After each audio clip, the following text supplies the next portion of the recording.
Europe 1, le journal permanent. Le journal permanent à 7h15, le Rassemblement national, c'est l'organisation méthodique de la sortie de l'Union européenne. Sommation de Gabriel Attal aux militants de Valérie Ayé réunis à Bréant en Bretagne. Les forces nucléaires sont toujours en alerte. Démonstration de force de Vladimir Poutine sur la place rouge en ce 9 mai. Et cet avertissement en filigrane à l'Occident. Et puis le foot ce soir, demi-finale retour de la Ligue Europa. L'OM joue sur le terrain de l'Atalanta Bergame pour éventuellement aller en finale. Europe 1 soir, 19h-21h, Pierre de Villeneuve. Avec nos débatteurs du soir, Antonin André, bonsoir. Bonsoir Pierre, bonsoir à tous. Rédacteur en chef adjoint au service politique du journal du dimanche. Bonsoir Arthur Delaborde. Bonsoir à tous. Du service politique d'Europe 1, je le disais, le soldat Attal qui a été déjà présenté comme un sauveur en arrivant à Matignon. C'est désormais le sauveur de Valérie Ayé qui plafonne dans les sondages, qui a de la peine. On est à 16%. On a vu Raphaël Glucksmann monter et arriver vraiment juste en dessous à 14% au dernier sondage. Alors Valérie Ayé, avant de partir en Gironde, s'est exprimée ce matin sur TF1. La campagne n'est pas encore dans la tête de tous les Français, mais il nous reste un mois pour dire aux Français qu'il y a une élection le 9 juin, que c'est une élection importante, qu'on est à un moment de bascule et qu'il faut qu'on prenne les bonnes décisions en européen et qu'on a un risque de donner les clés du camion à l'extrême droite qui pourrait créer un groupe minoritaire d'opposition, une minorité de blocage au Parlement européen qui ferait que si on se projette dans le mandat qui vient de se passer, on n'aurait pas eu de plan de relance par exemple. L'ensemble du gouvernement est mobilisé dans cette campagne et on n'a pas à se forcer pour ça parce qu'on a parlé d'Europe depuis le premier jour avec le président de la République et on est sincèrement européen. Valérie Ayé qui donc est partie en Gironde et puis donc cette explication, les Européennes ne sont pas encore dans la tête des Français. Est-ce que Arthur Delaborde, c'est une explication valable? Ce qui est certain, c'est qu'Emmanuel Macron a lui-même poussé pour voir les membres du gouvernement et le Premier ministre s'impliquer davantage dans cette campagne européenne. Ça veut dire qu'elle n'y arrive pas toute seule? Force est de constater que dans les sondages, on voit pas vraiment Valérie Ayé décoller. Elle a donc l'appui désormais, en tout cas une démonstration d'appui des membres du gouvernement. Gabriel Attal a demandé à tous les ministres aujourd'hui en cette journée de l'Europe de s'impliquer, d'aller sur le terrain, ce qu'ils ont fait quasiment tous. Il me semble qu'il y a que Gérald Darmanin qui lui n'est pas allé sur le terrain parce que il a notamment, il est en charge de la sécurité, notamment de la flamme olympique. Donc, on voit. Je suis désolé, j'ai flamme olympique, je peux pas y aller. C'est ça. C'est un peu ça. J'ai aquaponé, donc. Et en tout cas, Gabriel Attal, lui, est donc sur le terrain, même si là son déplacement vient de se terminer.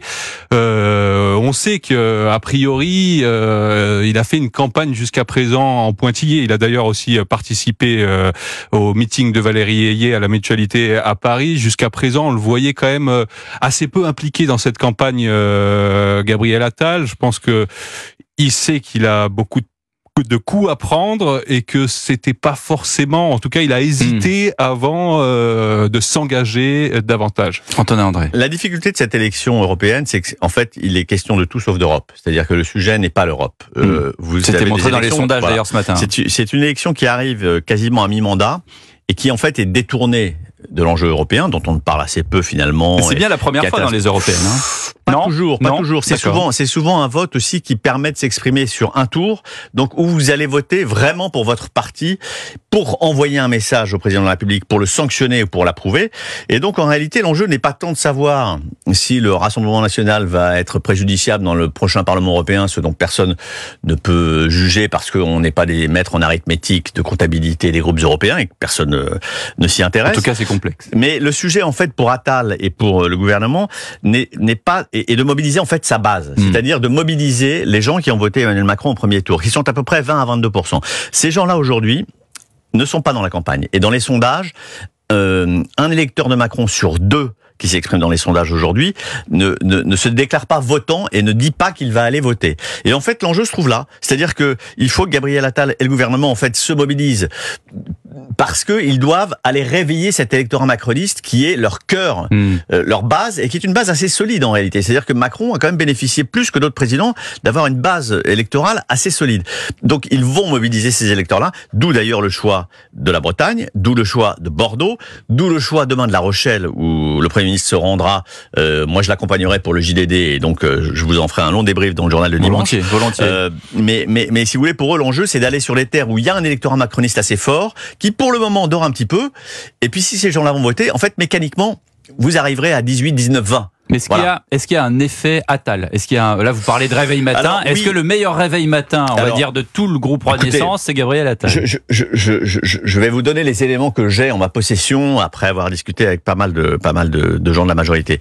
Il y a un effet Attal dans le sens où il conserve malgré tout, à la différence d'Emmanuel Macron, une image. Et une aura qui est assez positive dans l'opinion, même s'il est en baisse dans les sondages. Il a quand même une aura de quelqu'un qui veut faire, qui est très velléitaire, qui est très sérieux, qui a des marqueurs comme l'autorité, comme la laïcité, l'intransigeance à l'égard de la violence, à l'égard de la délinquance, qui sont quand même assez crantés. Et pour le moment, alors il n'y a pas eu de résultat, hein, mais pour le moment, il est quand même un peu crédité de ça. Et il y a un signe qui est intéressant, je trouve, c'est que, vous savez, quand Elisabeth Borne se déplaçait dans le territoire et qu'elle allait faire comme première ministre, hein, elle allait faire des déplacements dans les régions, elle faisait son déplacement, elle saluait les élus, puis tout le monde s'en allait, puis point barre. Attal, quand il fait un déplacement dans une région, les élus restent parce qu'ils veulent tous leur selfie avec Attal. Alors je dis pas que c'est ça l'effet Attal. Je dis pas que c'est gagné. Ouais. Ce que je veux vous dire, c'est que effectivement, il y a une carte Attal qu'il faut jouer un peu parce qu'elle est un peu en phase avec le pays en ce moment. Qu'est-ce qu'ils vous disent les élus qui veulent faire le fameux selfie? Vous êtes allé les voir en disant en fait, pourquoi est-ce que vous faites un selfie? C'est pas Taylor Swift non plus. Non, mais parce qu'ils sont admiratifs du bonhomme et qu'ils se disent il nous redonne un peu de de force et de lustre à nous les politiques qui sommes jeunesse c'est pas tant la jeunesse, peut-être ça joue pour les anciens, sans doute. C'est plutôt lié aux positions qu'il prend qui sont assez fermes, et les politiques, quand vous êtes petit maire d'une commune rurale où vous subissez de la délinquance, la pression des parents qui sont jamais contents des écoles et tout ça, et qu'Attal arrive et dit tu casses, tu payes, tu répares, les parents on va les Est-ce que c'est suivi d'acte aussi, c'est ça? Non, alors ça c'est la deuxième partie, c'est un peu tôt. Si jamais c'est pas suivi d'acte, ce sera désastreux. Il paiera la facture au final. Mais dans la période actuelle, déjà, si vous voulez, pour un élu local, c'est déjà d'avoir un Premier ministre qui vient et qui dise à peu près le même langage que lui, alors que lui se marcher sur la gueule, bon, c'est plutôt réconfortant. Voilà. C'est mieux que d'avoir le président du conseil régional, Arthur Delaborde. Oui, je suis d'accord. La cote de popularité de Gabriel Attal est l'un des atouts sur lequel la Macronie compte forcément, alors qu'il y a un retard à combler, non seulement sur le RN, et puis le risque que Raphaël Glucksmann passe devant Valérie Ayé. Ce qui n'arrivera pas, à mon avis.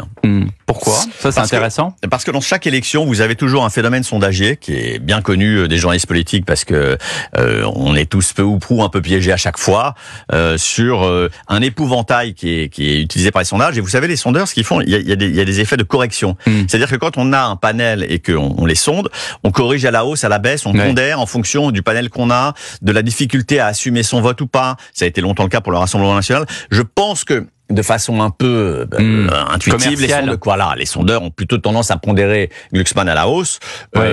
En réalité, Raphaël Glucksmann, à mon avis, n'est pas l'homme qui va passer devant Valérie Ayé. Pour vous, il est plus à 12 plutôt qu'à 14. Moi, je pense qu'il finira à 12. Je pense que Mélenchon. Mais parce que je pense que, en fait, chacun va retrouver ses petits. Vous allez vous retrouver à 2 semaines ou à 1 semaine du scrutin. Les Insoumis, ils vont aller voter la France Insoumise. Donc Manon Aubry, elle fera son score autour de 8-9.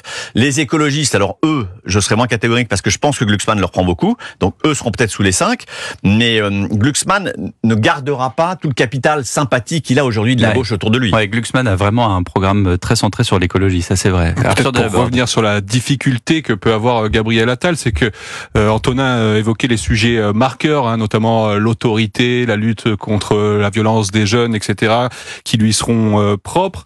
Là, il doit s'engager dans une campagne qui est, on l'a dit, par nécessité centrée sur des enjeux européens pour mobiliser la base. Or, Gabriel Attal, sa logique, c'est aussi de construire une image qui va au-delà du simple scrutin des européennes. Il est impliqué sur ces sujets d'autorité, sur aussi les sujets de la vie quotidienne, ce qui fait aussi qu'il a un bon contact en général quand on le suit sur le terrain avec les Français. Il n'a pas l'agenda des européennes dans son agenda personnel, c'est ce que vous voulez dire. Exactement. Oui, c'est une contrainte qu'il doit assumer, parce que c'est son rôle de chef de la majorité. Et plus forcément, s'il y a une lourde défaite du camp présidentiel le 9 juin, plus il va payer les conséquences politiques. C'est le fameux fusible. Moi, je ne crois pas non plus. Mais pourquoi En fait, la seule configuration où Gabriel Attal pourrait sauter, c'est si Glucksmann était devant hier.